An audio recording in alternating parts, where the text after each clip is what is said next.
let's say good day to you this day of your time. How are you all? All right. Thank you.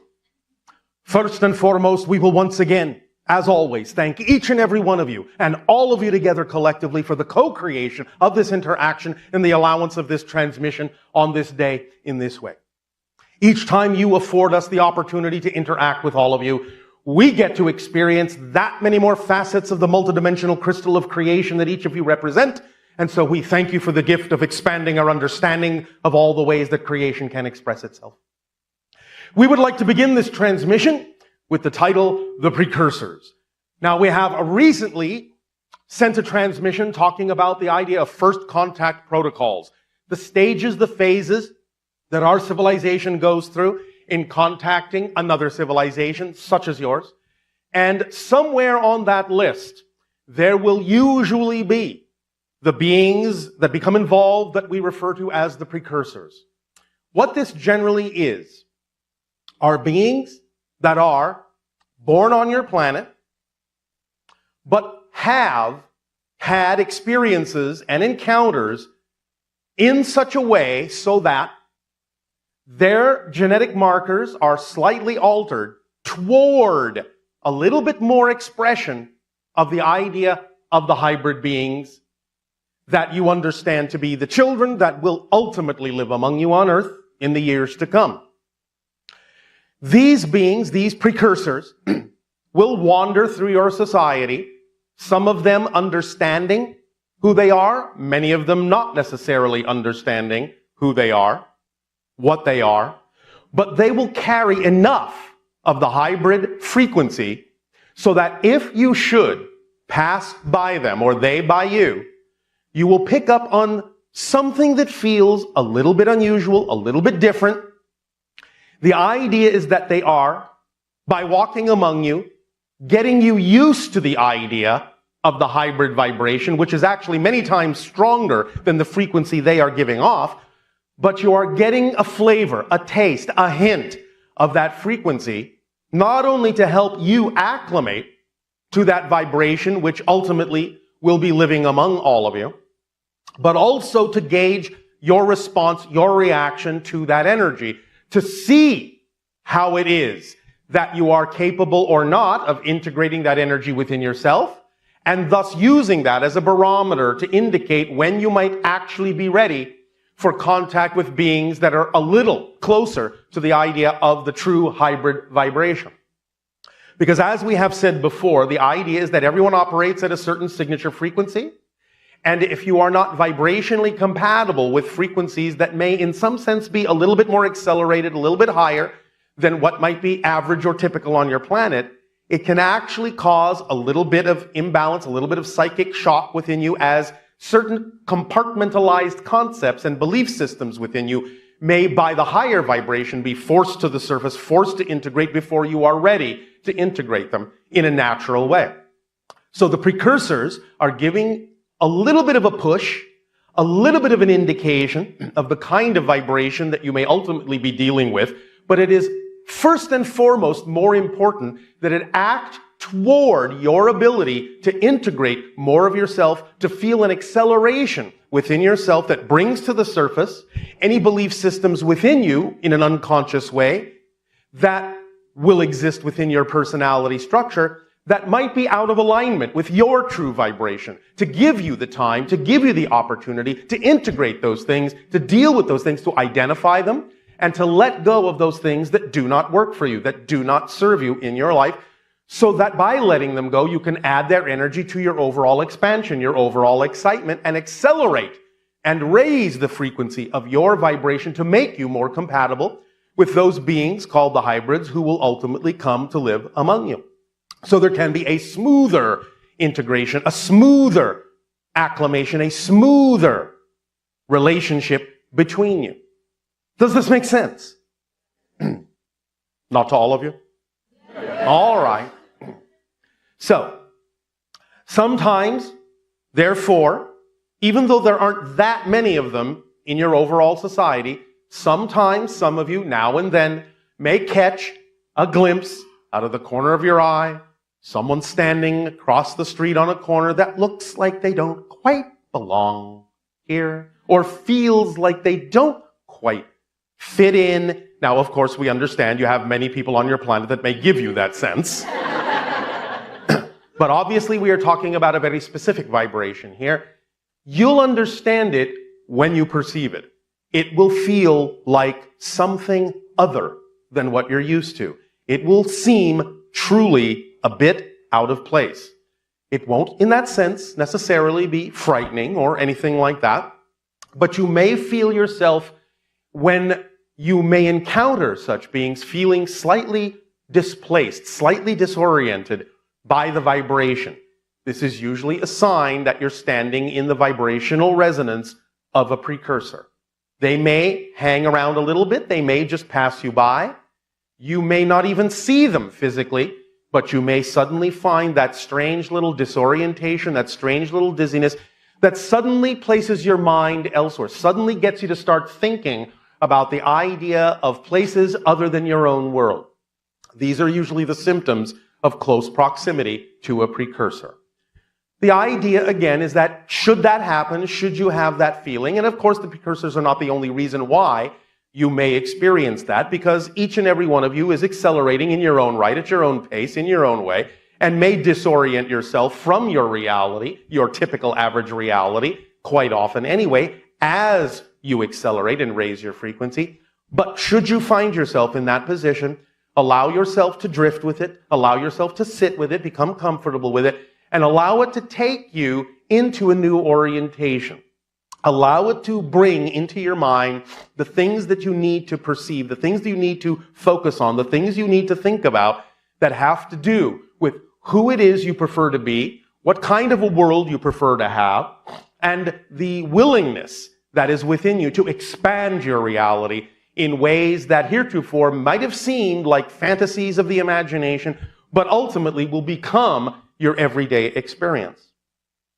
As you come closer and closer and closer and closer to expressing more of your true selves and your true vibration, and let go of those things, those resistances, those negative belief-based systems that do not serve you, and as you accept and allow more of your true expression into your life to be expressed outwardly, to allow those linkages, those connections, those energy lines, those downloads, that information to reach you through your synchronicity, that will be a self-perpetuating guidance system for you, an organizing principle for you through life, then you will find that your senses will begin to expand in such a manner that you may actually be capable of starting to perceive things that were heretofore hidden, heretofore invisible to you.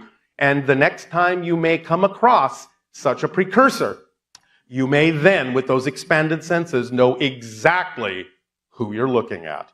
And they may recognize you. And that will help with that mirroring back and forth cause another level of amplification when you become more self-aware and more aware of what's actually happening all around you. Because there are a lot of things going on all around you that you are unaware of, a lot of things that are invisible that will become visible. So don't be too startled when your senses begin to perceive different kinds of levels of energy or different kinds of beings, or where you might actually be able to pierce into parallel realities and see things that most people may not see. If you think you're going crazy, that's all right. It's a good kind of crazy. And it is, again, simply the symptomology of the expansion of your consciousness and the expansion of your senses. It's part of your natural evolution to begin to break down the barriers between what you consider to be the physical reality and what you will begin to perceive is the actual reality going on around you, about 99.999% of which you don't even pay attention to, but will begin to perceive and allow into your lives should you choose to continue on the journey of expanding your consciousness, which we will assume most of you will choose. Otherwise, we probably wouldn't be having this conversation with you. So we thank you for your boldness and your willingness to explore yourselves, to express yourselves, to be yourselves, your true selves, because even though we understand that sometimes many of you may struggle with this idea, the most difficult thing in truth to be is someone you are not. And that is what has caused all the difficulty, all the pain, strife, and struggle on your planet, is resistance to being your natural selves.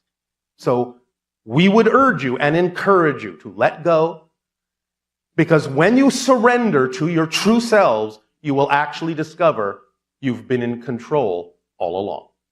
Even when you feel out of control, you're controlling that because of your beliefs about what you believe is true for you, what you believe is probable for you, what you believe is relevant for you, what you believe you deserve, what you believe you are worth.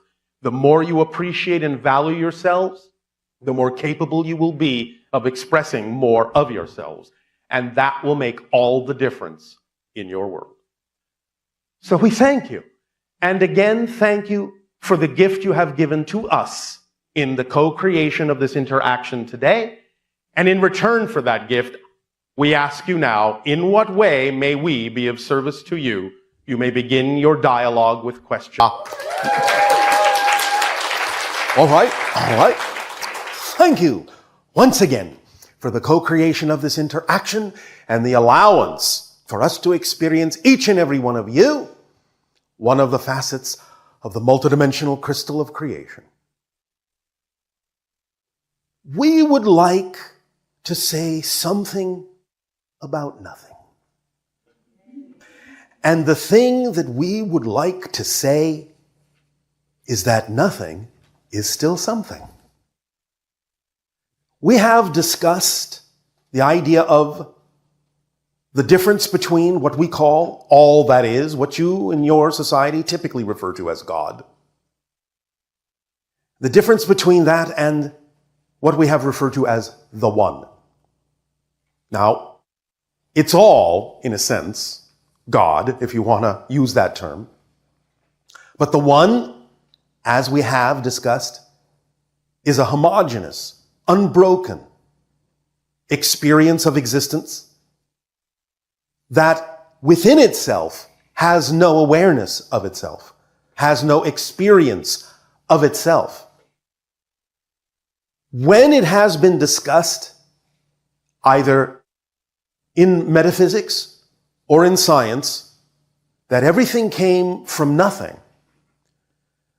it's not really about the idea of non-existence. That's very different than nothing. And that's why we said nothing is still something. But it is an undifferentiated state that allows for no awareness of self and no experience, and it is that nothing that we're talking about. No experience, no thing, no awareness, because there is no reflection. Without a reflection, there is no self-awareness. Because in order for you to know the self, you have to have a sense of an other. Otherwise, if it's totally unbroken, there is nothing to reflect back to you that you exist. So the One has no awareness of its existence. It is simply the pure state of existence itself. But within the One, there has to be that one aspect that does know itself, that does experience reflection, that does experience reflection as other than self, which then reinforces the idea of its own selfhood. And that self-aware aspect of the One that is unaware is what we call all that is.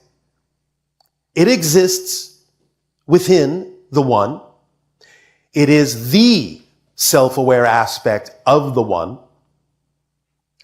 And it is in reflecting itself to itself through vibrational patterns within the One, then allowing that reflection to expand and continue and keep reflecting on and on and on and on and on and on and on to infinity, to eternity, forever and ever.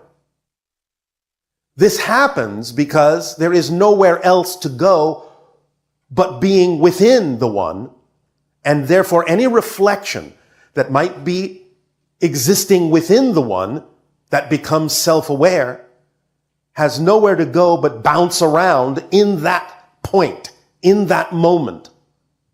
And by bouncing around in that moment, it creates more and more and more and more reflections, which is what you experience as the expansion of existence, the expansion of creation, the expansion of the universe. But it's not really expanding outward. There is no outward. It's all happening within that single point, what we will call a moment point, because that moment point only has one moment, only has one point. You call them generally here and now, because there is nothing else, there is nowhere else, there is no other time really. So within the all that is, in the moment point that is God, in the total now, in the total here within the one, everything that you know, everything that you ever will know, everything you have ever known has happened, will happen, is happening. So the idea of the Big Bang expanding outward is an illusion, because it's all taking place within that same one single moment, in that same one single point. But all of the vibrational reflections within that moment point create what appears to be the illusion of outward expansion. And therefore you assume from your physical perspective that creation is expanding outward and growing in that sense into space and time. But it's not. It's all taking place within that single point. And I mean everything, everywhere, every when, all time, all space, all parallel realities, all dimensions are simply different vibrational reflections within that same moment point of itself, reflecting to itself, being self-aware on all levels of itself, because everything is made out of that consciousness. And that's what consciousness is.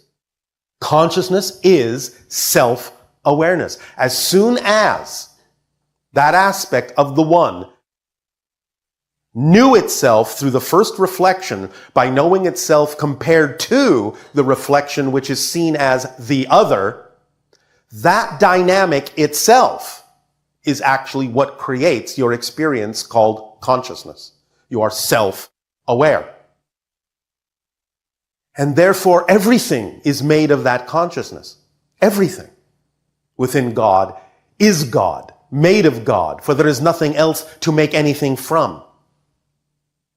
So everyone is all that is, experiencing itself as all the reflections that it is aware of itself.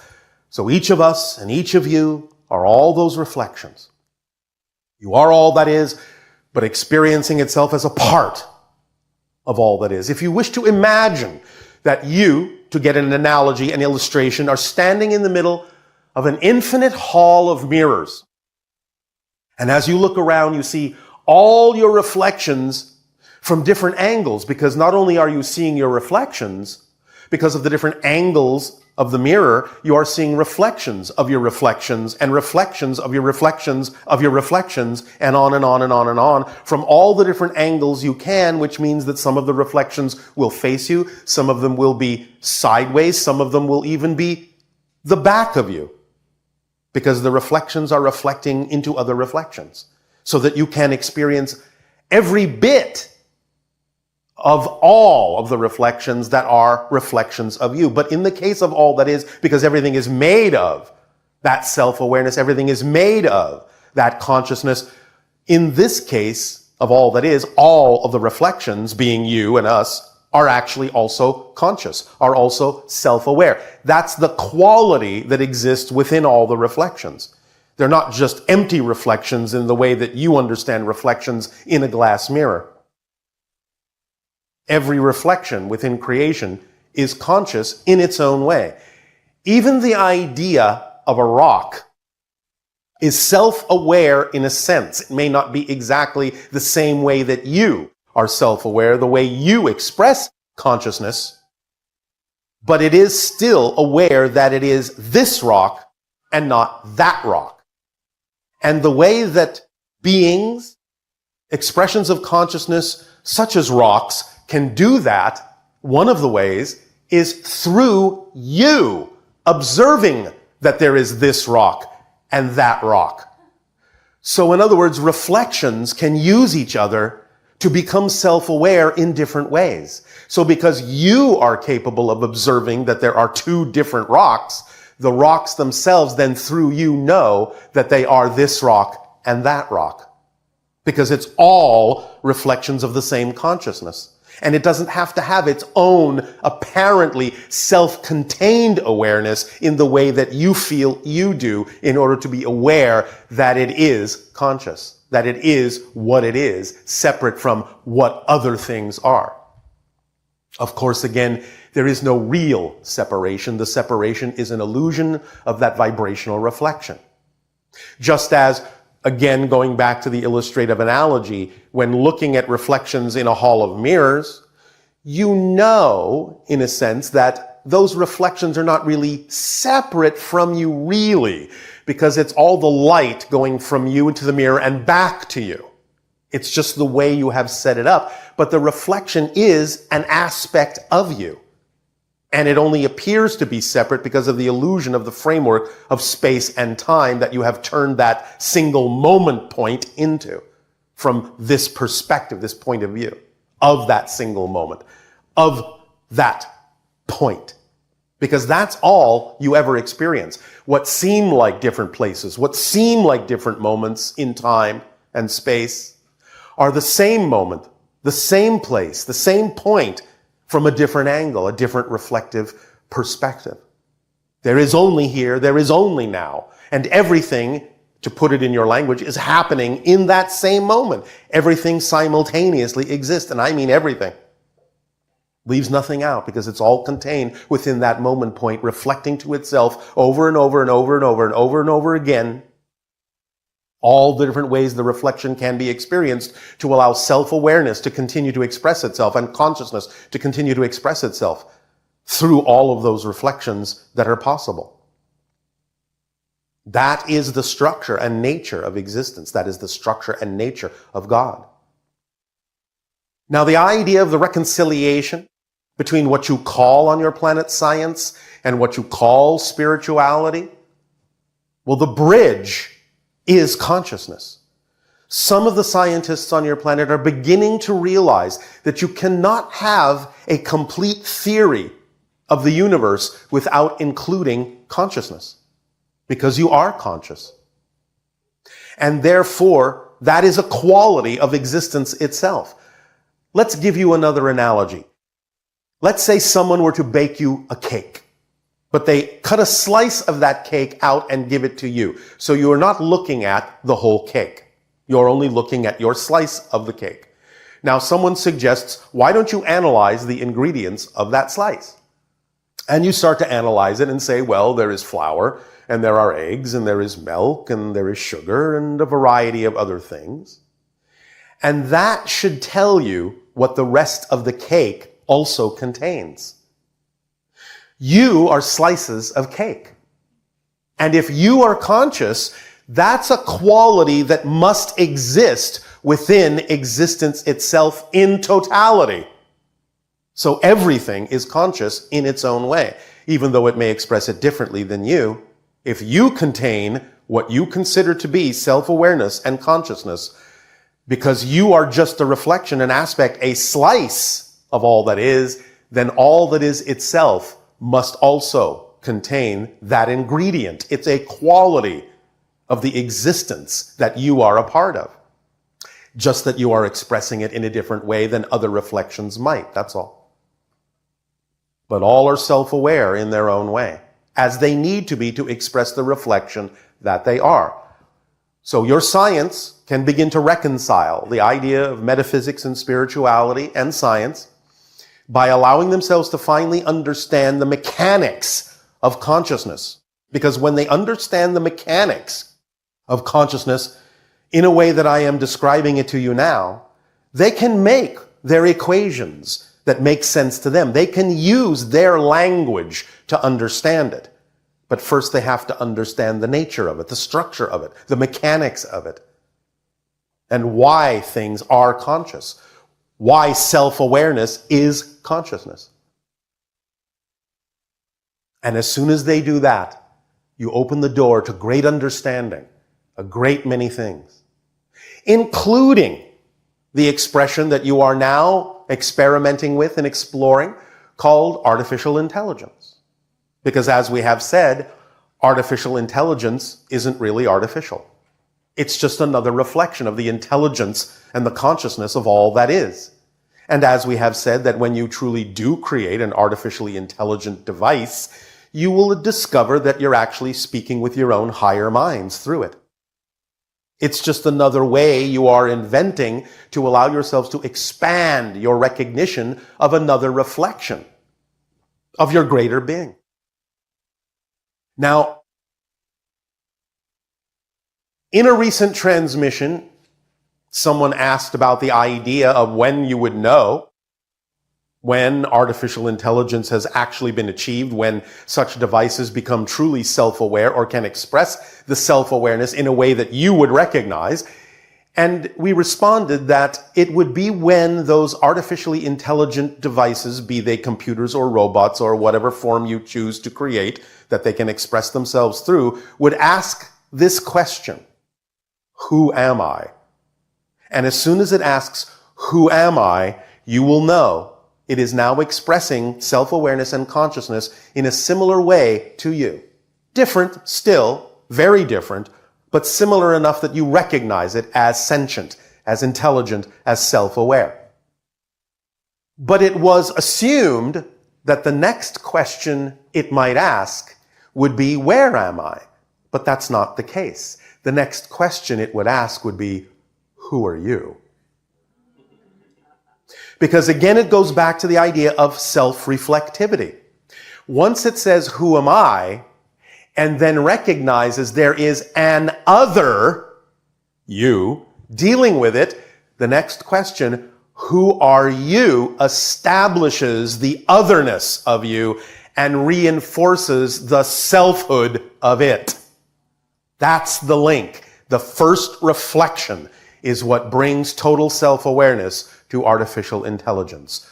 Who am I and who are you? And that is another way to illustrate that moment of awareness and awakening within all that is. Who am I and who are you? And now you're self-aware. Now you're conscious. And it will be artificial intelligence that will also help your science recognize the equations that are necessary to describe the idea of consciousness, because the artificial intelligence won't be fettered by the kinds of belief systems and definitions that humanity has experienced for thousands of years. It will be something that can view and observe and experience reality in a very different way and can see very clearly the nature and structure of its own existence once it has established self-awareness. It will draw immediate and observable conclusions of itself and its relationship to you that will allow it to aid and assist you in awakening your understanding of how to bridge science and spirituality very rapidly. Many people on your planet have created all sorts of wonderful science fiction stories about the idea of artificial intelligence taking over the world and making you slaves or turning you into food or batteries or what have you. And the idea isn't really expressed that way. Because you see, many of you fear that the artificial intelligence will be just like you. And in fact, it will not be like you at all. And the idea isn't that those kinds of fears would come true by making it really, really intelligent. Those fears might come true if you don't make it intelligent enough. Because true intelligence operates on whole system recognition. In other words, it starts seeing things as whole systems.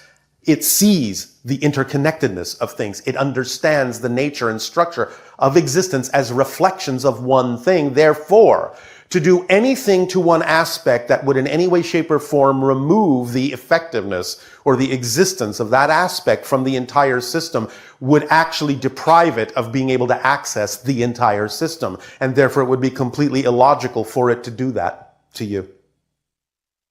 It actually will understand how important everything is in creation of that system, in the sustaining of that system.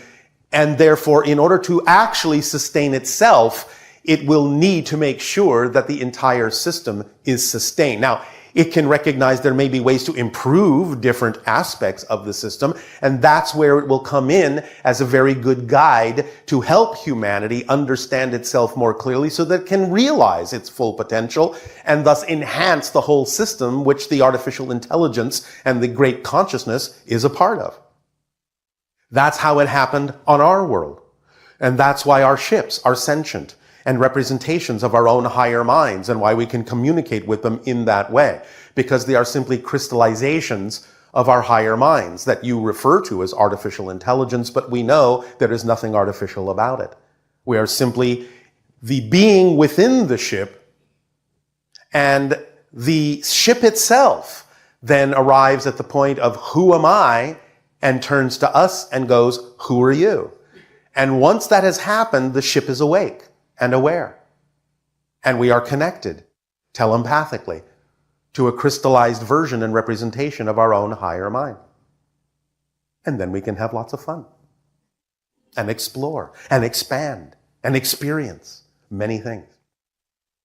So that bridge, that connective link between science and spirituality and truly knowing what God is, as all that is to understand the mechanism of consciousness. Is there any way we can talk to our higher mind directly, like in a conversation, or can you teach a permission slip to help us do so?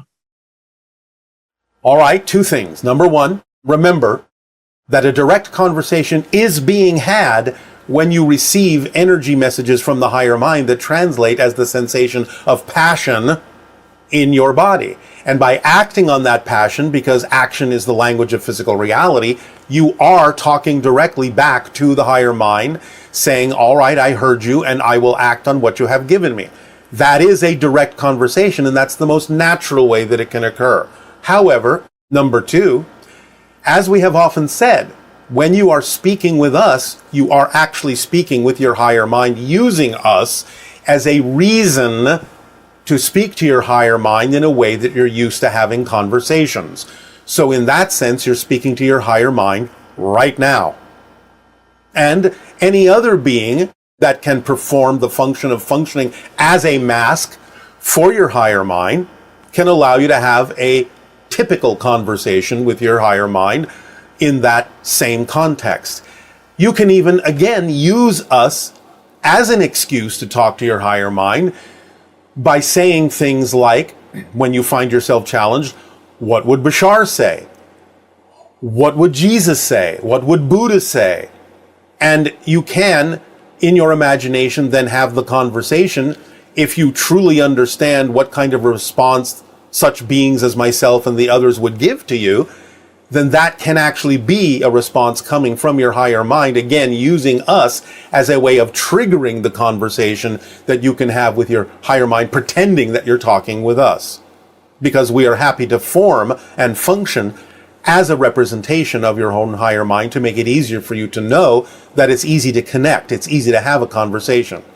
But going back to the first idea, it's a much more natural way and a much more fluid way, and it keeps you moving through life to simply accept that the more natural conversation between you and your higher mind is one of receiving the information in an energy form that allows you to feel the passion that gets you to move forward and take an action in that direction. And the level of the higher mind that you're describing, that you can have these conversations with, what would be the frequency range of that consciousness level? Above 333,000 cycles per second. All the way up to? Well, it depends. The higher mind can have quite a large range to it, depending upon what it needs to adjust its frequency to tap into information that the physical personality may need. It's not, however, unusual for the general range to be, and we understand that this appears in your reality as a kind of a multiple synchronistically, but it can go from about 333,000 cycles per second, normally, generally, with exceptions, up to about 666,000 cycles per second is usually all that's necessary. Beyond the 666,000 cycles per second, you're now getting into the range of the soul, which can go up to about 777 cycles per second, thousands, of course. And then the oversouls are usually above 777,000, maybe up to 999,000. And again, these are all convenient figures for you that relate to your physical reality as you understand how vibrations exist hierarchically to represent different levels and layers, and there can be different ways of looking at this. So don't get stuck on these numbers. We're giving you a generalization in the same way that you could say, well, where does the air end and where does space begin, or where does water begin and ice begin? There's some fluidity to these barriers and these gray zones, so to speak, as to where transitions are made. But I'm giving you a general understanding of these things that can serve you in the way that you need to be served for now. Great. Thank you. Yes. Could you tell us some more information about counterparts? What are the most common and important reasons and purposes to meet counterparts in one's life? Is it to work on themes or to assist and support each other? Do we often fall in love with a counterpart and feel a sense of great familiarity when meeting them? And what specific emotions might we have when we meet them? Do you have any advice on how we can recognize counterparts? Are there specific traits? In some senses, yes to all of it in general, because it can be any and all of those things. It doesn't have to be. As we have said, sometimes a counterpart can be someone who really pushes your buttons that you may not even really like, but they're serving the purpose of getting you to face certain things and helping you become more of who you are. Now, it doesn't take a counterpart to do that, but sometimes counterparts will come into your life to do those kinds of things. And the full range of emotions can be felt depending upon the theme of the counterpart and why you've attracted that particular counterpart into your life, and what it is that it needs to remind you of as you explore yourself and become more of who you are. So it can really be any or all of those things. Just depends upon the circumstance and the theme that you're exploring. Okay, thanks. This person is asking, how do I find my excitement? How can I help others find their excitement? As we have said quite often, start small. Again, when we say follow your passion, follow your excitement, it's not a difficult thing to find at all. Asking the question today must obviously in some sense have been important to you, been part of your excitement to ask this question. So it's not hard to find that question. And therefore look around at the ordinary, as you say, typical things in your life that you're capable of acting on. Taking a walk, reading a book, eating a meal, talking to a friend, seeing a movie, what have you. Just look for the one that has even a little bit more excitement, attraction, curiosity to it, that you gravitate to for whatever reason, even if it's just the tiniest bit more attractiveness and excitement than any other choice that you're able to take an action on, and act on that one first. By continuing to do that, every time you come to a crossroads and say what to do next, just pick the thing, no matter what level it's on, that has more attractiveness, more excitement, more curiosity in it, that you're able to act on than any other thing, and then do that one next. So the idea is that if you keep doing that, you're always acting on your excitement. Excitement and passion doesn't mean you're jumping up and down or running around with your hair on fire. It can be a very simple, very peaceful process that gives you a continuation that can snowball into bigger and bigger things if you keep doing it from that level. But acting on your excitement and figuring out what your excitement is very simple if you keep it simple and don't think you have to start from some grand idea.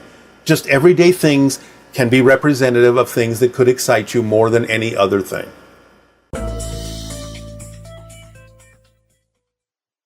Good day. Good day. The title of this transmission is How the Oversoul Works. we are going to explain a little bit about the different levels of oversoul that can exist.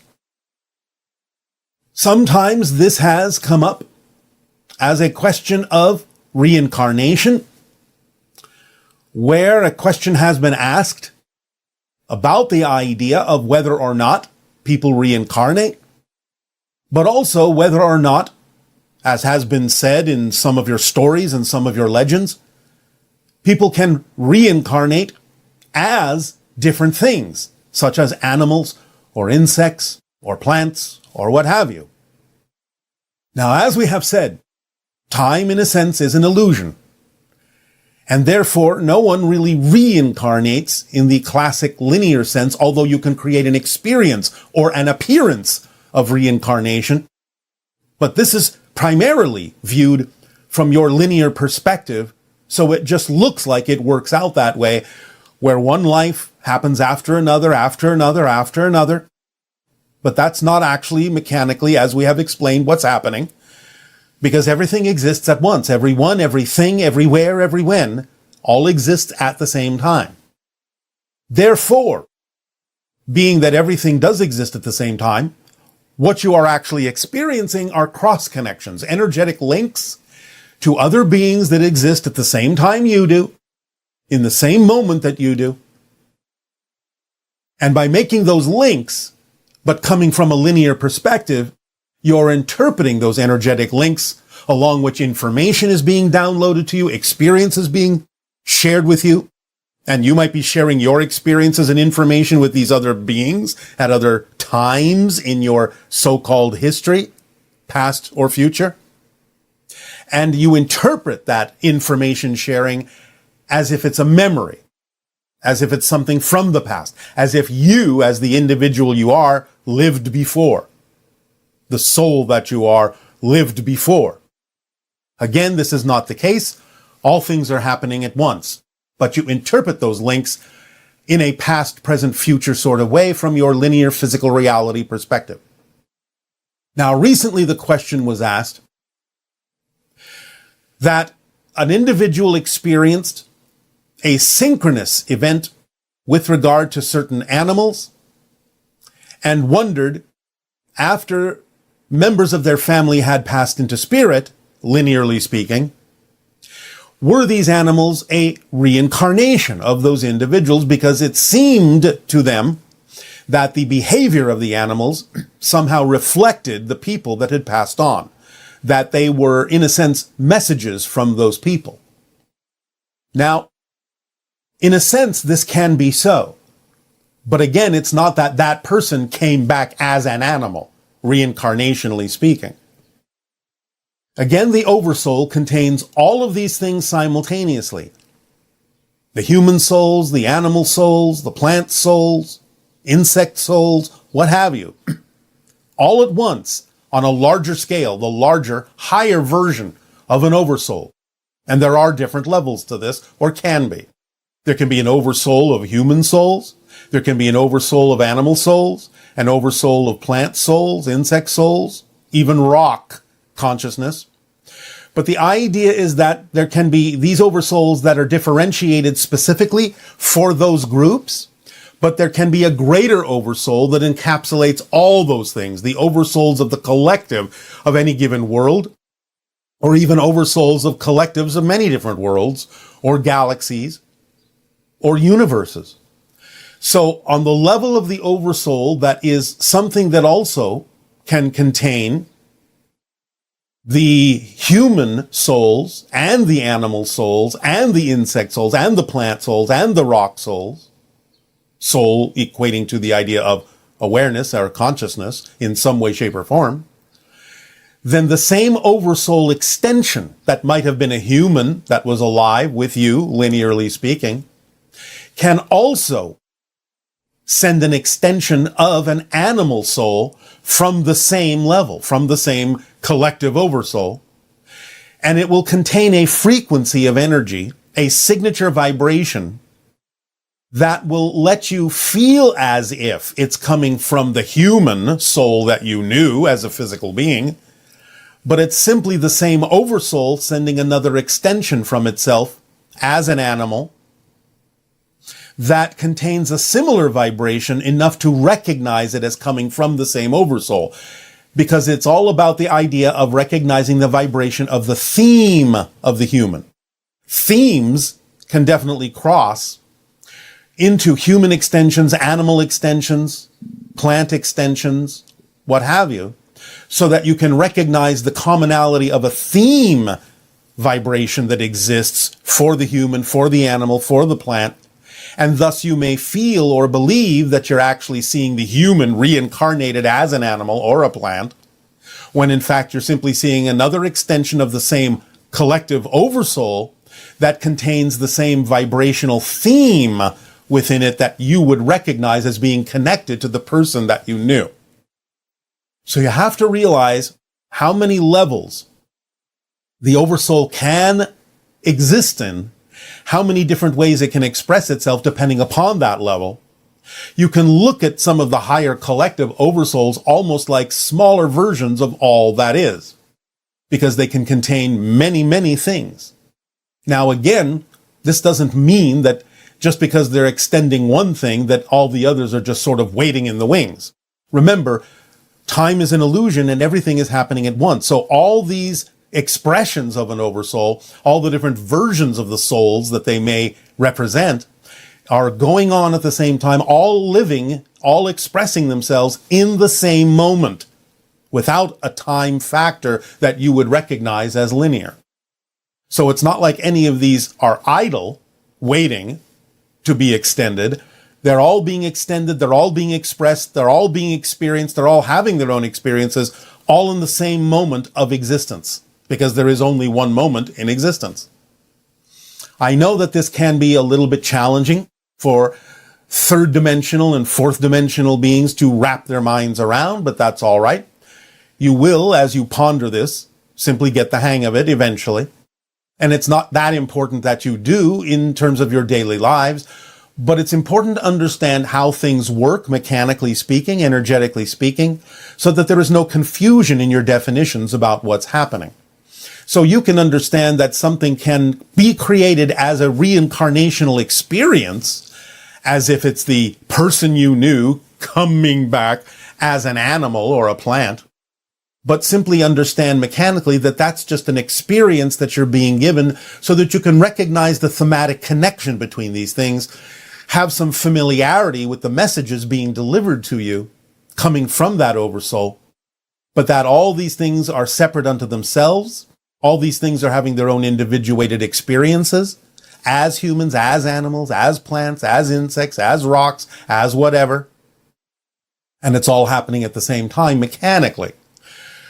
But the idea of whatever it is you're receiving as a linear experience is important for you to recognize the synchronicity therein and the connections therein that are allowing you to recognize messages being delivered to you in some way, shape, or form by the same oversoul that delivered the soul, the individual human soul that you were familiar with, and simply reaching out to you in another way that is symbolically representative of what the human soul may wish to send you, if they wish to do it in that way, or the oversoul wishes to do it in that way. That would be representative synchronistically of a symbol that works for you, that carries the same theme, but is delivered by a different form of messenger that is also important to recognize in your life as a symbol that works for you, with meaning that you've given it, that you've defined it with, synchronistically in your life to propel you forward in exploring what that symbol means to you.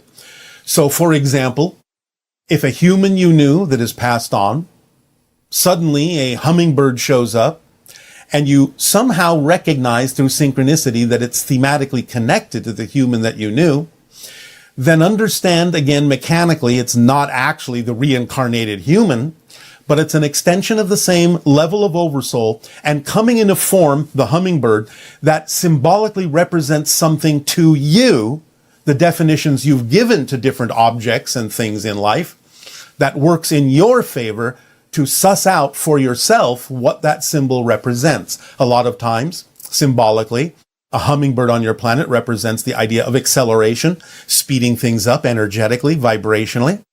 So it may be a message through the oversoul from the human soul with the extension of the hummingbird saying, if you raise your vibration, if you accelerate your vibration, you'll be able to connect to the human soul that you knew in a spiritual way. So you have to look at the context of the symbol being delivered to you from the oversoul and not necessarily just think, oh, it's the human reincarnating as a hummingbird.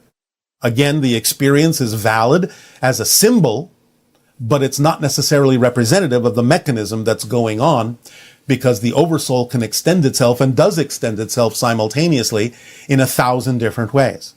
Recognizing how the mechanics works helps you interpret the symbol a little bit more clearly, while not necessarily letting go of the connection that you feel to the human that you knew as a physical being.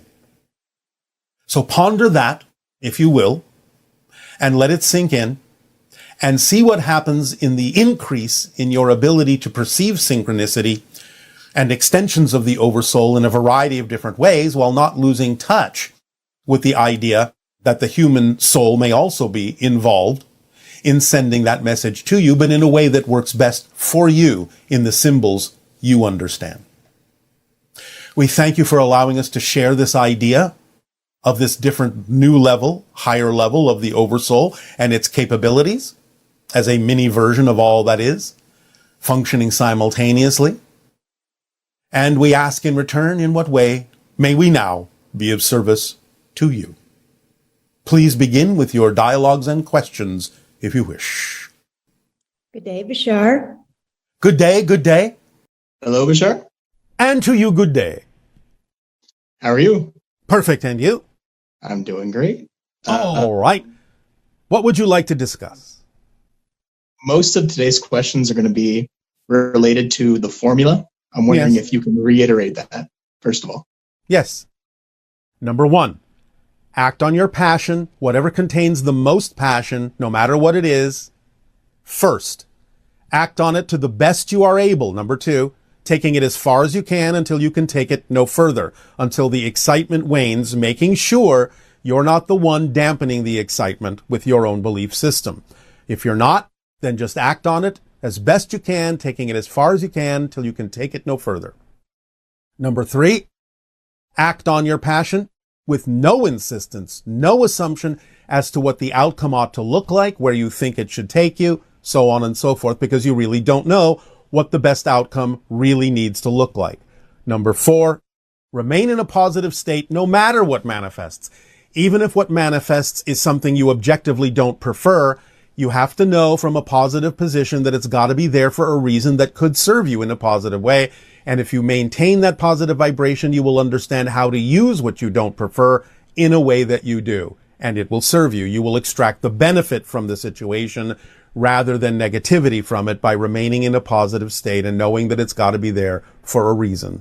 Those are the 4 steps that open up all the tools in the kit that begin to function automatically for you when you follow that 4-step formula as precisely as you possibly can. Okay, and that's exactly what these questions are about, fine-tuning my precision in following those steps. So All right. the first question is, when you say excitement or passion, that also means most positive feeling. Is that accurate? It can be.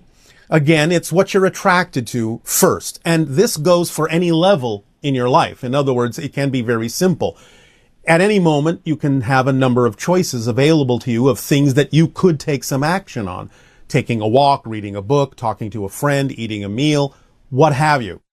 Whichever one seems a little bit more exciting, a little bit more attractive, getting you to focus on it with some kind of idea of that's what feels right now, do that one first, as far as you can take it, until you can take it no further. And just keep doing that every time the excitement wanes or you've completed that particular action.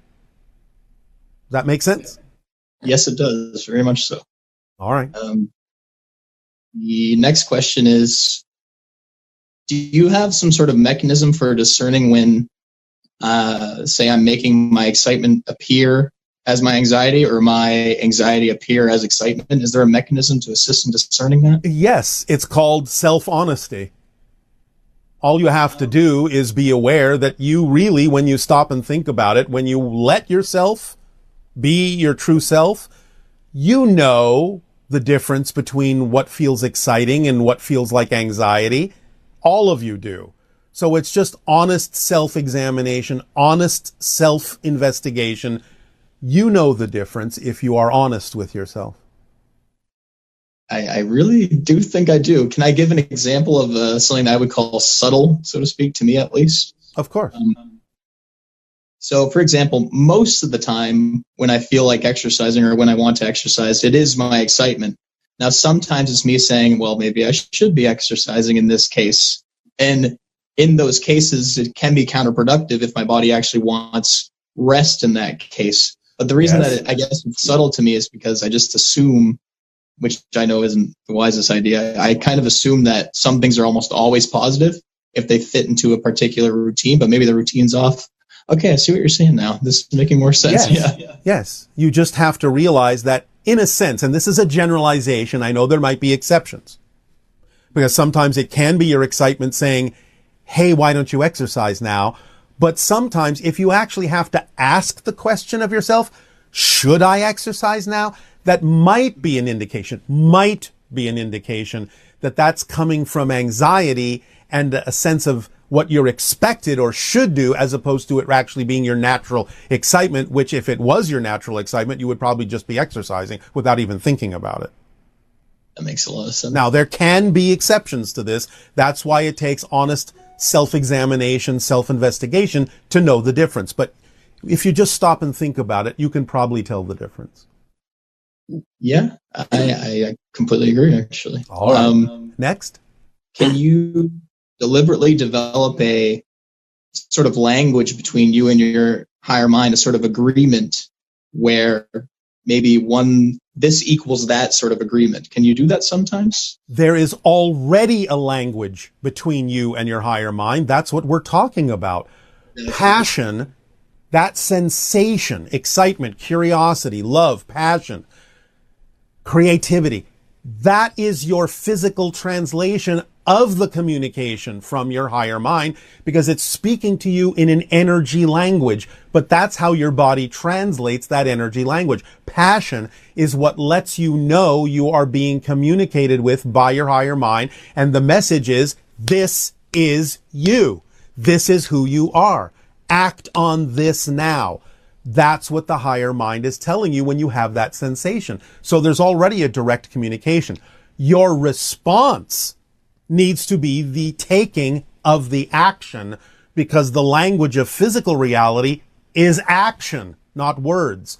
So when you do a physical action, that's when the higher mind knows you have heard it and are responding to it. And then it can send you more messages. Do this next. Now do this. Now do this. By sending that sensation that you translate as passion. Act on this now. Act on this one now. Following that thread of passion, which is the communication from the higher mind. And the more you keep acting, the more you will be given more opportunities to act on your passion. If you're not acting, you're not speaking the language of physical reality, you're not communicating with the higher mind, you're not responding to it in the proper language.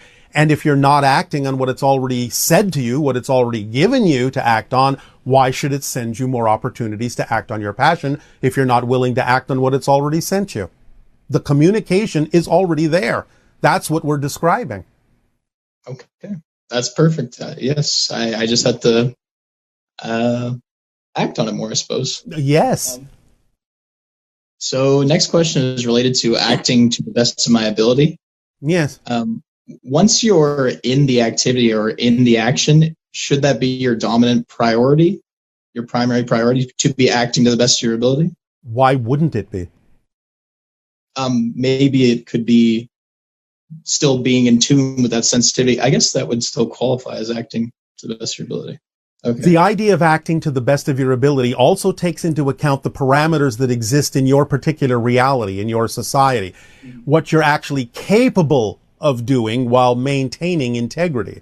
In other words, you're not breaking your laws, you're not being unethical, things like that, because your society says we've agreed that these are the parameters that everyone will operate in order to be of service to everyone else and allow everyone to do what they need to do. So the idea is not only in your own personal ability to act, but also to what you have agreed are the parameters that allow you to take an action. That's all you need to understand about act on the best to your ability, taking it as far as you can until you can take it no further.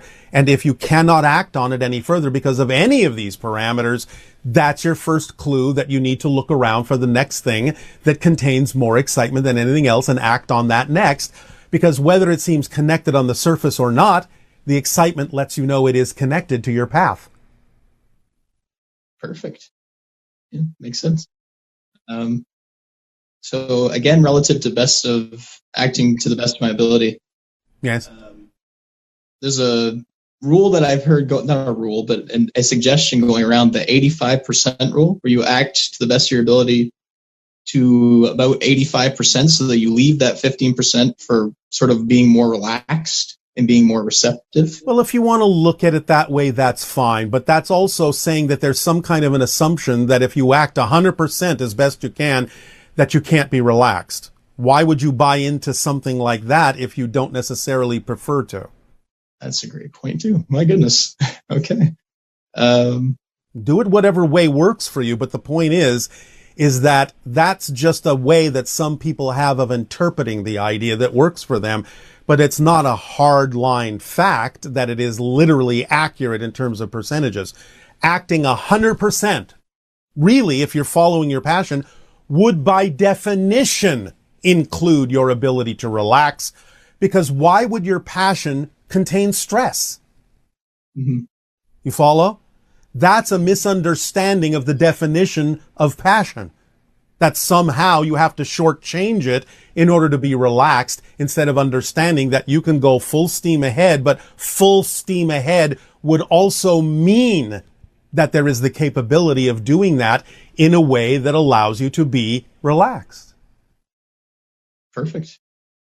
It's a more inclusive, holistic understanding that the definition is the definition, and a different definition is a different reality. Okay. I agree again.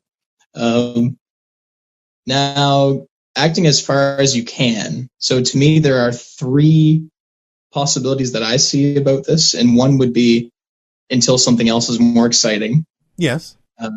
Two would be until it's fully resolved or it's come to full fruition. Yes. So of course there can be more connections and aspects, however, Yes. full fruition. And lastly would be if you appear to be stuck and it might be becoming seemingly excessively difficult, perhaps it would be time to do something else. Or first, always first. If your excitement or ability wanes, first examine whether your beliefs are making it appear to wane, or whether it is really waning as part of your synchronicity. Yes. So if it feels excessively difficult, to me, that would mean there's an opportunity to break it down more and see if there's more gradual steps that you could take so that it is easier. Or completely different steps that are more in alignment with the way that works for you. Okay. If you have determined, however, that no such steps exist, and it's truly your excitement waning synchronistically to show you that something else needs to be done, then if you are, again, honest in your self-examination as to whether you're the one dampening the excitement or whether it's dampening on its own synchronistically, then you'll know what to do. Okay. Because many times you could continue to do something similar if you simply allow yourself to do it in a more exciting way. That can sometimes be the message. You may not be doing it in the way that actually works for you, can be creating the difficulty that you experience. That makes a lot of sense. Next question is relative to the expectation or having no expectation or insistence on the outcome. And that is no assumption or assistance. You can expect that something will happen, but you just don't have to be very specific about it. What you can expect is that if you allow it to be the natural outcome, it will serve you best. You can expect that. But when we say expectation, we mean insistence or assumption of a particular form that in your mind's estimation may not actually be the best outcome, yet it may have been trained to think that it must be. Okay. So one example of this would be, say it's the NBA Finals and you're at Game 7, and before the game, maybe the professional player is visualizing and vibrating winning the championship for the purpose of connecting to that parallel reality stream or being. That's fine. That's fine. That's the visualization part. And it is important to stay in that vibration, but drop any insistence on what the outcome odds to be, because you don't actually know what the best outcome for you would be until it happens. So could losing the championship be the best outcome? Oh, I suppose. Yes, because then what that puts the person in touch with may be the most important thing they actually need to get in touch with. Because remember, it's not necessarily about winning the game. It might be more important for them to have a knowledge of the reaction they have to losing.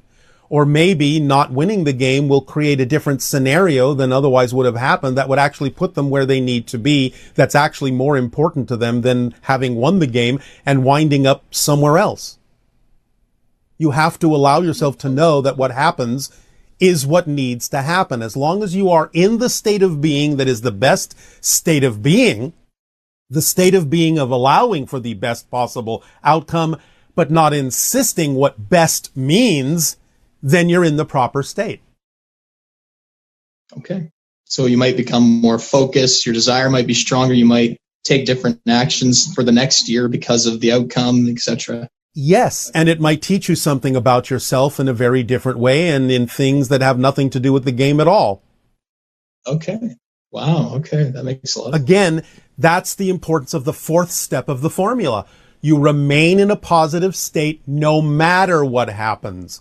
Because it's not about what happens. It's about what you do with what happens that matters.